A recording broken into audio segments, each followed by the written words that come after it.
नमस्कार, मैं पवन आज की इस वीडियो पर आप सभी छात्रों का स्वागत करता हूं। फर्स्ट में यही बोलना चाहूंगा कि भ्रांतियों से बिल्कुल बचना है आपको, क्योंकि यहां पर काफी ऐसे इंस्टीट्यूट हैं जो कि आपको लूटने का प्रयास कर रहे हैं। वो बोल रहे हैं कि मैं एनटीटी कोर्स है आपको इतने पैसों में करवा दूंगा। बिल्कुल उनके चक्रों में आपको नहीं पड़ना है। बिल्कुल आपके जो डाउट है इस वीडियो के माध्यम से क्लियर भी करूंगा। साथ ही में आपको मैंने बता दिया था कि जो एनटीटी कोर्स आपका वो 2013 में बिल्कुल बंद हो चुका है, उसकी जगह डीपीएससी जो कोर्स है वो स्टार्ट किया गया था। अब काफी छात्र क्या कर रहे हैं कि जो एनटीटी कोर्स है वो कर रहे हैं। आपको जैसे कि कार्मिक विभाग से जो नोटिस जारी हुआ था उस नोटिस को स्क्रीनशॉट यहाँ पर आप देख भी सकते हो कि एनसीटी द्वारा मान्यता प्राप्त किसी नाम पद्धति सहित कोई समतुल्य अहर्ता, यानी कि बिल्कुल आपका जो एनटीटी का सर्टिफिकेट है वो आपका एनसीटी यानी national council of teacher education से मान्यता प्राप्त होना चाहिए। और आप क्या कर रहे हो, यानी कि आपको जो इंस्टीट्यूट करवा रहे हैं वो कौन से इंस्टीट्यूट है, वो है जिसमें कि आपका आईएसओ है, उसके बाद में एमएसएमई है, उसके बाद में एमएचआरडी है, उसके बाद में एनसीटी दिल्ली है। ठीक है, यानी कि एनसीटी दिल्ली से आप कर रहे हो, यानी कि नेशनल जो आपका कैपिटल टेरिटरी है वहां से आप ये कोर्सेज कर रहे हो, यानी कि बिल्कुल ये एनसीटी के अप्रूव नहीं आते हैं। ये जो मैंने आपको इंस्टीट्यूट बताए हैं डिस्टेंस लर्निंग से जो कोर्सेज हैं वो करवाते हैं। ये रेगुलर कोर्सेज हैं बिल्कुल नहीं करवाते हैं। ध्यान रखना, जो चीजें मैं बोल रहा हूँ रेगुलर कोर्सेज है वो नहीं करवाते हैं। यहाँ पर बिल्कुल क्लियर किया गया है कि एनसीटी से प्राप्त अगर आप कोई भी कोर्सेज करते हो तो वही आप इस भर्ती के लिए एलिजिबल हो जाओगे। देखो फिलहाल आप यहाँ से जैसे एमएसएमई है, एमएचआरडी है, एनसीटी है, ठीक है, इनसे आप कोर्स तो कर लोगे। डिस्टेंस लर्निंग से आप कोर्स कर लोगे, जैसे एनटीटी कोर्स आपको करवाते हैं तो आप एक कोर्स कर लोगे। लेकिन जब आपका भर्ती आएगा, भर्ती आने के बाद में आप उसको एग्जाम को क्रैक करते हो और उसके बाद में जब आपके डॉक्यूमेंट्स वेरिफिकेशन होंगे तो वहां से आपको बाहर निकाल दिया जाएगा। ये चीजें ध्यान रखना। इसलिए मैं पहले ही बोल रहा हूँ कि जितने भी जो स्टूडेंट है, अगर आपको वैसे रेगुलर कोर्स करना है या एक तरीके से आपको जैसे ईसीसी कोर्स है जो कि आपका early childhood care education care course है जो कि आपका इग्नू यूनिवर्सिटी है वो करवाती है। 1 साल का कोर्स है जिसके लिए फीस आपकी 3000 रुपये रहती है। तो इग्नू से आप कर सकते हो, ठीक है, जिसका नेम वैसे डीईसीई नेम में है या ईसीसी नेम है, तो वहां से कर सकते हो। उसके बाद में जब आपका एनटीटी कोर्स है 2013 में जब बंद हुआ था ना, उसके बाद में क्या हुआ था, यहाँ पर एक नया कोर्स लागू किया गया था जिसका नाम था डीपीएससी। जो ये डीपीएससी रहता है ये एक तरीके से मान सकते हो आपका जिस तरीके से प्री डीएलएड या बीएसटीसी रहता है उसी तरीके से रहता है, जिसमें कि आप जो फर्स्ट लेवल यानी कि 1 से 5वीं क्लास तक के जो बच्चे रहते हैं उनको पढ़ाने के लिए आपको वहां पर सक्षम है वो बनाया जाता है। तो इसी तरीके से आपका डीपीएससी रहता है जिसमें कि आप नर्सरी, एलकेजी, यूकेजी के जो बच्चे रहते हैं, फर्स्ट के बच्चे हैं, सेकंड के बच्चे हैं, उनको पढ़ाने के लिए आपको एलिजिबल है वो माना जाता है। लेकिन जो डीपीएससी कोर्स है वो ओनली गर्ल्स कर सकती है और ये आपका 2 साल का होता है। अब आपको सबसे पहले इसका पर्दाफाश कर देता हूं कि ये जो कोर्स है ये किसी भी प्राइवेट इंस्टीट्यूट के द्वारा नहीं करवाया जाता है। ये इसके लिए जिस तरीके से आपका पीटीटी होता है या एक तरीके से मतलब कि बीएड करते हो तो पीटीटी का आपका एंट्रेंस एग्जाम लगता है, जैसे आप बीएसटीसी करते हो तो उसके लिए अलग से एंट्रेंस एग्जाम लगता है। तो इसी तरीके से यहाँ पर राजस्थान सरकार के द्वारा डीपीएससी कोर्स है वो नहीं करवाया जाता है, जैसे कि अभी फिलहाल यूपी में निकला था। ठीक है, तो इसके लिए जो स्टेट गवर्नमेंट है वो अलग से कोर्सेज है वो निकालती है और इसके लिए प्रॉपर नोटिफिकेशन जारी होता है। उसमें आपको फॉर्म भरना पड़ेगा। फॉर्म भरने के बाद में आपको जो एंट्रेंस एग्जाम है वो आपको देना पड़ेगा। कुछ चुनिंदा कॉलेज रहती है, ठीक है, एंट्रेंस देने के बाद में आपको काउंसलिंग वगैरह करवानी पड़ेगी। ठीक है, तो ये पूरा प्रोसेस उसमें रहता है एडमिशन लेने का। डायरेक्ट आप एडमिशन है वो नहीं ले सकते, उसमें एंट्रेंस बेस पर ही एग्जाम है वो आपका होता है। ठीक है, फर्स्ट में क्लियर हो चुका है कि एनटीटी कोर्स है अभी 2013 के बाद में बंद हो चुका है और ये कोर्स है वो नहीं करवाया जाता है। देखो सबसे बड़ा उलझन यही है कि जो अभी राजस्थान गवर्नमेंट है जिनके द्वारा भी एनटीटी भर्ती है वो लाई जाएगी, तो फिलहाल वो कंफ्यूजन में रखे हुए हैं बच्चों को। ठीक है, अगर उनको पता है कि ये कोर्स है एनसीटी से मान्यता प्राप्त कोर्स ही यहाँ पर चलेगा तो बिल्कुल जो डाउट है वो छात्रों के क्लियर कर देने चाहिए। यानी कि अगर उनको लग रहा है ये चीजें तो बिल्कुल जो डीपीएससी कोर्स है अगर एनटीटी नहीं करवाते हैं तो डीपीएससी कोर्स है वो लागू यहाँ पर कर देना चाहिए। अब उसी के बाद में आपको मैं बता दूं कि अगर आपको ईसीसी करना है, देखो गर्ल्स बिल्कुल ईसीसी कोर्स है वो कर सकती है। 1 साल का कोर्स ये होता है और इसके लिए अलग से भर्ती आती है, जैसे कि आपकी आंगनबाड़ी वगैरह रहती है। ठीक है, उनमें जो छोटे बच्चे रहते हैं उनको पढ़ाने के लिए इसके लिए अलग से भर्ती आती है। तो जो गर्ल्स करना चाहती है तो आप डीपीएससी कोर्स भी कर सकते हैं, लेकिन राजस्थान की छात्राएं नहीं कर सकती। राजस्थान में ना तो एनटीटी कोर्स है, ना ही आपका डीपीएससी कोर्स है।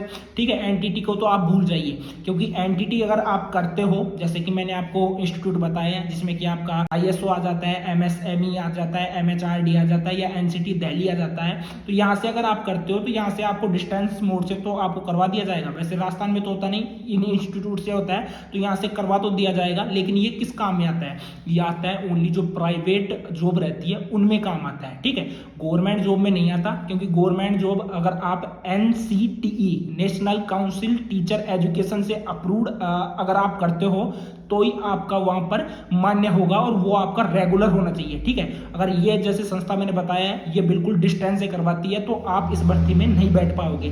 बिल्कुल एक एक पॉइंट मैंने अच्छी तरीके से क्लियर कर दिया है। अभी फिलहाल देखो सीधी सी बात ये है कि सरकार को इसके ऊपर कुछ ना कुछ रुझान है वो लेना पड़ेगा। ठीक है, बाकी जैसे दोबारा से जैसे अभी कार्मिक विभाग का ये विभाग की ऑफिशियल वेबसाइट पर नोटिस जारी हुआ था, इसी तरीके से दोबारा से नोटिस जारी किया जाएगा।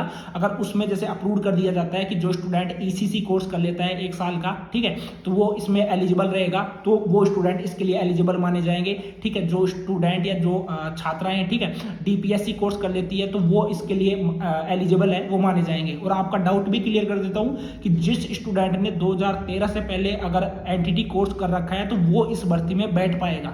ध्यान रखना कि जिसने 2013 से पहले ये कोर्स कर रखा है तो वो इस भर्ती में है, वो बैठ पाएगा। वो चीजें मैंने अच्छी तरीके से आपको क्लियर कर दी है। साथ ही में देखो इसमें सिलेबस है वो मतलब कि डाल रखा है, जो कि आपका वही पेपर वगैरह कितने घंटे का होने वाला है। जो 3 घंटे का आपका पेपर था वो अब आपका 2.5 घंटे मतलब कि 2.5 घंटे का होगा। जो आपके 100 क्वेश्चन मतलब कि 100 नंबर का था वो आपका 300 नंबर का रहेगा। ये सब कुछ इसमें सिलेबस डाल रखा है, तो एक एक पॉइंट मैंने अच्छी तरीके से क्लियर कर दिया है। और साथ में सबसे इंपॉर्टेंट जो चीज है कि जो आपका 2018 में नोटिफिकेशन जारी हुआ था एनटीटी भर्ती को लेकर, उस भर्ती में बिल्कुल क्लियर किया था। उसका स्क्रीनशॉट आप यहाँ पर साइड में देख भी सकते हो। आपकी जानकारी के लिए क्लियर कर दूं कि आपको आगे जाकर प्रॉब्लम ना हो। ठीक है, उसमें बोला गया था कि अध्यापक शिक्षा राष्ट्रीय परिषद, बिल्कुल एनसीटी की बात की जा रही है, national council of teacher education, ठीक है, द्वारा प्राप्त संस्था से 2 वर्षीय नर्सरी अध्यापक प्रशिक्षण एनटीटी में प्रशिक्षण का प्रमाण पत्र है वो आपके पास में होना चाहिए, तो ही आप इसके लिए एलिजिबल रहोगे। तो जो ये कोर्स है एनटीटी ये आपका रेगुलर होता है, और इन संस्थाओं के द्वारा जो मैंने आपको बताया है जिसमें कि आपका एमएसएमई है, उसमें आपका आईएसओ है, एमएचआरडी है, एनसीटी है, इनसे आपका डिस्टेंस से करवाया जाता है, तो आप इनसे बिल्कुल भी मत करना।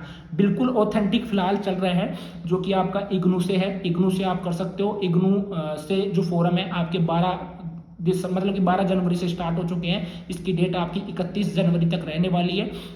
तो जो भी छात्राएं करना चाहती है तो वो कर सकती है। साथ में अगर राजस्थान की आप छात्रा हो और अगर आपको डीईसी या ईसीसी आपको करना है तो आप उससे यूनिवर्सिटी से कर सकते हो, गवर्नमेंट यूनिवर्सिटी है बिल्कुल, ठीक है। उसी के साथ में अगर राजस्थान की छात्राओं हो तो यहाँ पर आपकी जो फीस रहती है, फीस में भी आपको जो छूट है वो देखने को मिलेगी। यहाँ पर एक स्कॉलरशिप योजना चलती है जिसका नेम है बालिका दूरस्थ शिक्षा योजना, ठीक है। उसके माध्यम से आपको सुविधा है वो मिल जाएगी, यानी जितनी फीस आपकी लगती है वो आपको रिटर्न है वो लौट जाती है, ठीक है। ये पॉइंट मैंने अच्छी तरीके से क्लियर कर दिया। इन चीज़ों का रिजल्ट क्या निकलेगा? रिजल्ट फर्स्ट में तो ये है कि सरकार को इस चीज के ऊपर बिल्कुल रुझान लेना चाहिए, यानी कि जो अभी फिलहाल यहाँ पर योग्यता रखी गई है, मतलब कि जो स्टूडेंट एनटीटी 2 ईयर की करता है वो ही एलिजिबल रहेगा। तो इस योग्यता में बिल्कुल जो ईसीसी वाले स्टूडेंट हैं उनको यहाँ पर एक तरीके से एलिजिबल है वो माना जाना चाहिए, ठीक है। और साथ में जो ये यहाँ पर गाइडलाइंस जारी की गई है इनको एक तरीके से अपडेट करना चाहिए कि अगर एनटीटी करते हैं तो रेगुलर से करते हैं, तो वो उसके लिए भी अगर डीपीएससी कोर्स भी करवाता है तो यहाँ पर राजस्थान सरकार के द्वारा इसका जो एंट्रेंस एग्जाम है उसकी डेट है वो जल्द से जल्द घोषित कर देनी चाहिए, ठीक है।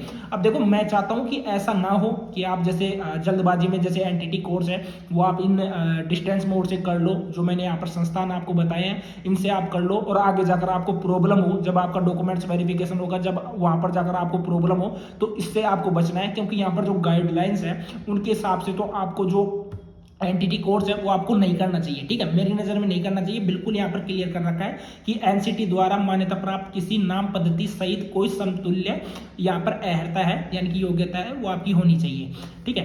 तो एनसीटीई और एनसीटी दोनों में फर्क है, जो कि मैंने अच्छी तरीके से आपको क्लियर है वो कर दिया है। ठीक है, बाकी अब आपका कोई डाउट है वो नहीं रहना चाहिए। काफी स्टूडेंट मेरे पास में कमेंट करके पूछ रहे थे कि सर एनटीटी कोर्स कहाँ से करें। एनटीटी कोर्स काफी संस्था करवा रही है, लेकिन वो क्या है, प्राइवेट जॉब के लिए करवा रही है। अभी जो राजस्थान में जो भर्ती आएगी वो आपकी एनसीटी से अप्रूव्ड होनी चाहिए, यानी कि national council of teacher education से अप्रूव्ड होनी चाहिए। तो ये बिल्कुल अप्रूव्ड यहाँ पर नहीं करवाया जा रहा है, ये बिल्कुल डिस्टेंस लर्निंग से करवाया जा रहा है। वो एनटीटी आपका रेगुलर होना चाहिए। आपको अच्छा लगा हो तो इस वीडियो को ज़्यादा से ज़्यादा अपने दोस्तों के साथ में शेयर करना, क्योंकि ऐसी अपडेट आपको मैं लगातार बताते रहता हूँ। बाकी आपका कोई डाउट रहता है तो मुझे कमेंट बॉक्स में कमेंट करके पूछ सकते हो। आपको ऑफिशियल प्रूफ के लिए जो दोनों पीडीएफ है वो मैं टेलीग्राम पर डाल दूंगा। टेलीग्राम का लिंक मैंने डिस्क्रिप्शन बॉक्स में दे रखा है।